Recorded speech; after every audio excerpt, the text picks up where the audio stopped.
எல்லோருக்கும் வணக்கம்.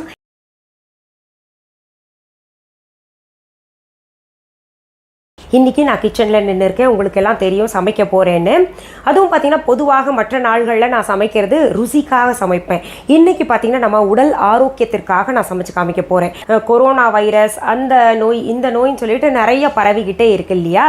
நோய்கள் எல்லாம் நம்மை தாக்காமல் இருக்க நம்ம நோய் எதிர்ப்பு சக்தியை அதிகப்படுத்திட்டோம்னா போதும், நம்மக்கிட்ட இந்த கொரோனா வைரஸ் போன்ற நோய்கள் வராது.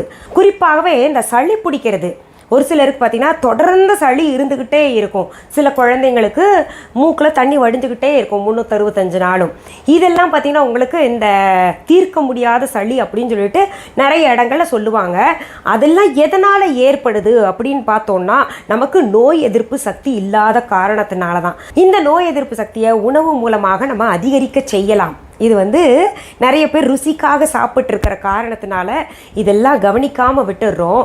சில மாற்றங்கள் நம்ம உணவு முறைகளில் செஞ்சோன்னா நிச்சயமாக எந்த நோயுமே, கொரோனா வைரஸ் கிடையாது, இதை காட்டிலும் கொடிய நோய் வந்தால் கூட நம்மை தொடாத அளவுக்கு செய்யலாம். அதுக்கு இப்போ நம்ம நோய் எதிர்ப்பு சக்தியை அதிகரிக்கணும். அதில் இந்த கொரோனா வைரஸில் எடுத்துக்கிட்டிங்கன்னா இந்த மஞ்சள், பூண்டு, இஞ்சி, சுக்கு, மிளகு, சீரகம் இதெல்லாம் நம்ம சரிவர எடுத்துக்கிட்டே வந்தோம்னா நமக்கு இந்த கொரோனா வைரஸ் போன்ற கிருமிகள் தாக்காது அப்படின்ற மாதிரி சொல்கிறாங்க இல்லையா? டாக்டர் சொன்ன இந்த பொருள்கள் எல்லாம் எங்கேயோ வேறு உலகத்தில் கிடையாது, நம்ம கிச்சன்லேயே இருக்குது. ஆனால் நம்ம அது சரிவர பயன்படுத்துறதில்ல. அதனால்தான் கொரோனா வைரஸ் போன்ற கிருமிகள் நம்மை தாக்காமல் இருக்க, நம்மை தொடாமல் இருக்க இன்னைக்கு பூண்டு இஞ்சி குழம்பு செஞ்சு காமிக்க போகிறேன். அதில் மிளகு எல்லாம் சேர்த்து செய்ய போகிறேன். இந்த பூண்டு இஞ்சி மிளகு குழம்பு இந்த காலகட்டத்தில் கட்டாயம் எல்லாரும் சாப்பிடணும். இது வாரத்துக்கு ஒரு 2 நாளாவது சேர்த்துக்கோங்க. இந்த குழம்பு வச்சு சாப்பிட்டா கூட நல்லது தான், சூடு பண்ணி சாப்பிடலாம். அப்படி சேர்த்துக்கிட்டோம்னா நம்ம உடம்புல இருக்கக்கூடிய நோய் எதிர்ப்பு சக்தி அதிகரிக்கும். வாரத்தில் 2 நாள்கள் மட்டும் இந்த குழம்பை சேர்த்துக்கிட்டா நமக்கு நோய் எதிர்ப்பு சக்தி நல்லா இருக்குமா அப்படின்னு கேட்டிங்கன்னா நிச்சயமாக இதனால் ஒரு மாற்றம் ஏற்படும். சரி, இன்றைக்கி இந்த பதிவில் நம்ம பூண்டு இஞ்சி குழம்பு செய்கிறோம் இல்லையா? அதற்கு தேவையான பொருள்கள் என்னென்னு பார்த்துடலாம். பூண்டு 2 குடுமி பாருங்கள், நான் உரித்து பல்லாக எடுத்து வச்சுருக்கேன். இஞ்சி நம்ம ஆள்காட்டி விரல் இருக்கு இல்லையா, அந்த அளவுக்கு நீளமாக எடுத்துக்கோங்க. அதை நல்லா கழுவி துண்டு துண்டாக நறுக்கி வச்சுக்கோங்க. காய்ந்த மிளகாய் அதாவது வரமிளகா 6, மிளகு 1 டீஸ்பூன், புளி ஒரு அரை எலுமிச்சை பழம் அளவு எடுத்துக்கோங்க. இது நமக்கு புளி காரம் எல்லாம் சேர்த்துக்கிட்டோன்னா ஒரு இம்யூனிட்டி கொடுக்கும். மல்லி 1 டீஸ்பூன், சீரகம் 1 டீஸ்பூன், மஞ்சள் தூள் 1/4 டீஸ்பூனுக்கு கொஞ்சம் அதிகம் எடுத்துக்கோங்க. ஏன்னா நமக்கு மஞ்சள் தூள் நிறைய சேர்க்கணும் இந்த காலகட்டத்தில். அதனால் மஞ்சள் தூள் கொஞ்சம் 1/4 டீஸ்பூனுக்கு மேலேயே எடுத்துக்கோங்க. உப்பு தேவையான அளவு, நான் இந்து உப்பு எடுத்திருக்கேன். நல்லெண்ணெய் தேவையான அளவு. இந்த குழம்புக்காக பார்த்த அத்தனை பொருள்களுமே பார்த்திங்கன்னா நோய் எதிர்ப்பு சக்தியை அதிகப்படுத்தி கொடுக்கும் நமக்கு. இப்போ இந்த கடாய் சூடாயிருச்சு, அதில் கொஞ்சம் எண்ணெய் விட்டுக்கலாம். நல்லெண்ணெய் நான் பயன்படுத்துகிறேன். அதில் முதல்ல நம்ம பூண்டை சேர்த்து வதக்கிக்கலாம். இங்கே பாருங்கள், எண்ணெயில் பூண்டு பற்கள் போட்டதுமே நல்லா வதங்கிட்டுருக்கு. பூண்டு வதங்கிடுச்சான்னு நம்ம கொஞ்சம் அழுத்தி பார்க்கணும். இங்கே பாருங்கள், அழுத்தும் போது உள்ளே போகலை, அதனால் இது வதப்படலை இன்னும் சரியாக. இன்னும் கொஞ்சம் நேரம் நம்ம வதக்கணும். நான் பெரிய பூண்டு பல்லும் சின்ன பூண்டு பல்லும் பயன்படுத்துவேன். பாருங்கள், சரிசமமாக பாதியாக போட்டிருக்கேன். இதில் சின்ன பூண்டு பல்லும் போட்டிருக்கேன், பெருசும் போட்டிருக்கேன். இப்போ பாருங்கள், நம்ம பூண்டை அழுத்தி பார்க்கலாம். இன்னும் கொஞ்சம் வதக்கணும். இப்போ பாருங்கள், கொஞ்சம் நல்லா சிகப்பாயிட்டு வருதில்ல. இதில் கொஞ்சம் பூண்டு பல் நான் எடுத்து வச்சுக்கிறேன் முழுசாக. மீதம் நம்ம அரைக்க போகிறோம். சும்மா ஒரு 7-8 பல் எடுத்து வச்சுக்கலாம். அடுத்தது நம்ம இதுலேயே இஞ்சி போட்டுக்கலாம். இஞ்சி சேர்த்து வதக்கணும். சிகப்பு மிளகாய் சேர்த்துக்கலாம். அடுத்தது இதில் நம்ம மல்லி சேர்த்துக்கலாம், மிளகு சேர்த்துக்கலாம், சீரகம் சேர்த்துக்கலாம், புளியும் சேர்த்துக்கலாம். முதல்ல ஒரு பதிவில் நான் குழம்பு செஞ்சு காமிச்சதில் புளி வதக்கி போட்டேன் வத்த குழம்புல. இப்படி போடலாமா, கரைச்சி தான் போடுவாங்க அப்படின்னு கேட்டிருந்தாங்க. அந்த கரைச்சி போடுறதுக்கும் இதுக்கும் வித்தியாசம் நீங்கள் செஞ்சு பாருங்கள், உங்களுக்கு நல்லா வித்தியாசம் தெரியும். இதில் பச்சை வாசனை போயிட்டு நல்லா இருக்கும், புளி சுவையாக இருக்கும். இந்த மசாலாலெல்லாம் அரைச்சி செஞ்சோன்னா இது எல்லாமே நல்லா பச்சை வாசனை போகிற வரைக்கும் வதக்கணும்.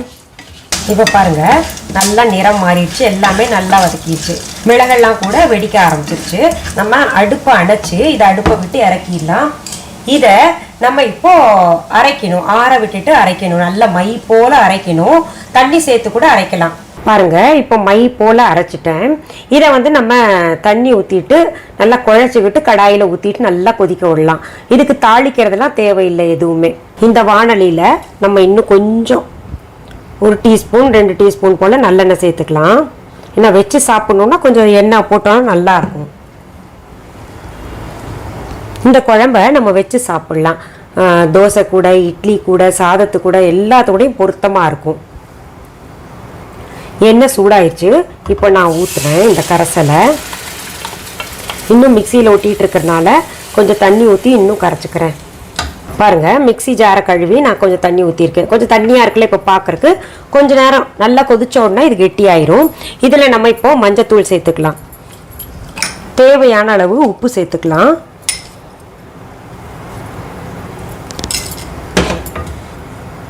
அப்புறம் கொஞ்சம் சும்மா 4-5 பூண்டு எடுத்து வச்சுருக்கோம் இல்லையா, மேலே நல்லா வதக்கி அதையும் போட்டுக்கலாம். ஏன்னா நம்ம காய்கறி எதுவுமே போடல. இதில் காய்கறி ஏதாவது போடலாமா அப்படின்னு கேட்டிங்கன்னா முருங்கைக்காய் போடலாம், உருளைக்கிழங்கு போடலாம். பாருங்கள் இப்போ நல்லா கொதிச்சுட்ருக்கு, நல்ல நுர மேலே வந்திருக்கு. எனக்கு இந்த திக்னஸ் போகும். இப்போ உங்களுக்கு இன்னும் திக்னஸ் வேணும் அப்படின்னு நினச்சிங்கன்னா இன்னும் கொஞ்சம் கூட கொதிக்க வச்சுக்கலாம். சரியான பதத்தில் இருக்குது. இஞ்சி சாப்பிடாத குழந்தைங்கள்லாம் கூட இந்த குழம்பை விரும்பி சாப்பிடுவாங்க. நல்ல மனம் வருது, அந்த பூண்டு, இஞ்சி, மிளகு, சீரகம், புளி எல்லாமே சேர்ந்தோடனே ஒரு நல்ல மனம் வருது. இப்போ நான் அடுப்பை விட்டு இறக்குறேன். இப்போ பாருங்கள் நான் கொஞ்சம் சாதத்தில் போட்டு சாப்பிட்றேன், ரொம்ப பிரமாதமாக இருக்கும். இப்போது நான் செய்த இந்த இஞ்சி பூண்டு குழம்பை சாப்பிட்டு பார்க்க போகிறேன். நான் உங்கள் முன்னாடி தான் ஸ்பூனில் சாப்பிட்றேன். இல்லாட்டி எனக்கு பிடிச்ச ஸ்பூன் பார்த்திங்கன்னா நம்ம 5 விரல்கள் தான். ஏன்னா சிலர் என்ன பண்ணிடுறாங்க, ஸ்பூனில் சாப்பிட்றவங்க என்ன இப்படி கையில் சாப்பிட்றாங்களே அப்படின்னு சொல்லிடுறாங்க.